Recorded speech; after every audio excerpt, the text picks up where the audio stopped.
नमस्कार, आप देख रहे हैं दिल्ली तक। मैं हूं आपके साथ अनुराधा तंवर। दिल्ली की सियासत में एक बार फिर से एंट्री हुई है राशन की। जी हां, राशन का मुद्दा एक बार फिर से दिल्ली की पॉलिटिक्स में आ चुका है।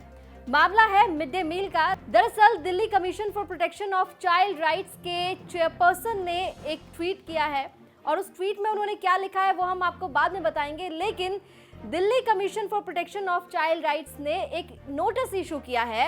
ये नोटिस जो इशू किया है वो किया है नॉर्थ दिल्ली म्युनिसिपल कॉर्पोरेशन को।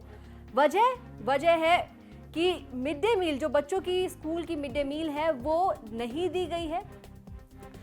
ये कहा गया है कि 700 स्कूल जो एनडीएमसी में आते हैं, उन बच्चों की जो मिड डे मील थी वो एनडीएमसी ने पिछले दिनों नहीं दी है।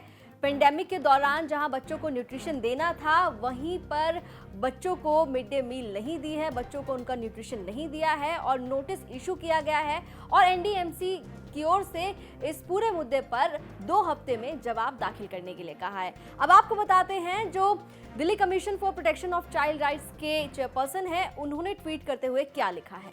डीसीपीसीआर के चेयरपर्सन अनुराग कुंडू ने ट्वीट करते हुए लिखा कि नॉर्थ एमसीडी ने अपने 700 स्कूलों में लाखों बच्चों को मिड डे मील के रूप में सूखा राशन नहीं बांटा है। ये बच्चों के अधिकारों से गंभीर रूप से खिलवाड़ है। बच्चों के अधिकारों से उन्हें वंचित रखा गया है, खासकर महामारी के समय में।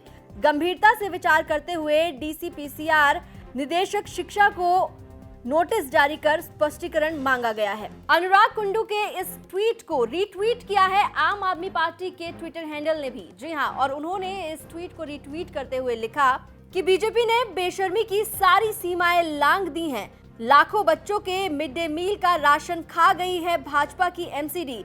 Delhi commission for protection of child rights ने नोटिस जारी किया है। इस मुद्दे पर अब सियासत पूरी तरीके से शुरू हो चुकी है। आपको बता दें, अब इस पूरे मुद्दे पर जवाब भी दिया गया है। नॉर्थ दिल्ली म्युनिसिपल कॉर्पोरेशन के नेता सदन छेल बिहारी गोस्वामी ने उन्होंने बयान जारी करते हुए कहा कि इन तमाम आरोपों में कोई सच्चाई नहीं है, ये बेबुनियाद आरोप है। उन्होंने इन आरोपों को सिरे से खारिज करते हुए राजनीति करने का आरोप जो है वो दिल्ली सरकार पर लगाया है। क्या कुछ उन्होंने कहा वो भी आपको सुनाते हैं। नमस्कार, मुझे अभी पता लगा है कि कोई आम आदमी पार्टी के हमारे जो विपक्षी सज्जन हैं, उन्होंने कोई आरोप लगाए हैं। जो पिछले साल इन्होंने एक आरोप लगाया था कि आपने राशन नहीं उठाया दिल्ली सरकार की तरफ से, जबकि राशन केंद्र सरकार देती है, जिसमें गेहूं और चावल दिल्ली सरकार के माध्यम से आता है और तेल और दाल ये हम केंद्रीय भंडार से उठाते हैं।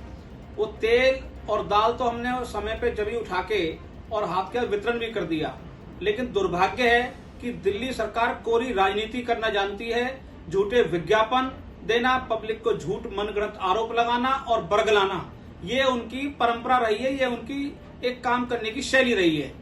इसी प्रकार जो पिछले साल एक लेटर इशू करा था दिल्ली सरकार के डिपार्टमेंट ने कि आपने राशन जिसमें गेहूं और चावल वो नहीं उठाया, ये कोरा झूठ है, मनगढ़ंत आरोप हैं। जबकि हमने 2 बार उनको लेटर भेजा है, एक पिछले साल भेजा था, एक इस बार मार्च में भेजा था कि हमको अनुमति दी जाए। आप अनुमति देने को तैयार नहीं है, हमारी फाइल वहां पे धूल चाट रही है, लेकिन आप सिर्फ झूठे आरोप लगा के पब्लिक को बरगलाना चाहते हैं, अपनी पॉलिटिकल माइलेज लेना चाहते हैं। ये दुर्भाग्य है कि इस तरह की दिल्ली की सरकार इस तरह की राजनीति कर रही है। लेकिन मैं अपने नेता सदन होने के नाते, जिम्मेवार होने के नाते मैं आपको बता रहा हूँ कि ये कोरा झूठ है। तो छेल बिहारी गोस्वामी को आपने सुना, सीधे तौर पर उन्होंने कहा कि ये जो नोटिस जारी किया गया है इसमें कोई सच्चाई नहीं है। दिल्ली सरकार के बारे में उन्होंने कहा कि दिल्ली सरकार सिर्फ कोरी राजनीति करती है और लोगों को बरगलाने का काम करती है, जबकि उनकी तरफ से राशन बांटा गया था। और उन्होंने ये तक कहा कि उनकी फाइल जो है वो आगे से अप्रूव नहीं हो पा रही है। तमाम तरीके की बातें उन्होंने भी कही है, अपना पक्ष रखा है। लेकिन अब एक बार फिर से दिल्ली की सियासत में राशन की एंट्री जिस तरह से हुई है, उसे देखकर ये कहा जा सकता है आने वाले दिनों में ये मिड डे मील का मुद्दा और भी गरमाने वाला है। दिल्ली एनसीआर से जुड़ी तमाम खबरों के लिए आप देखते रहिए दिल्ली तक।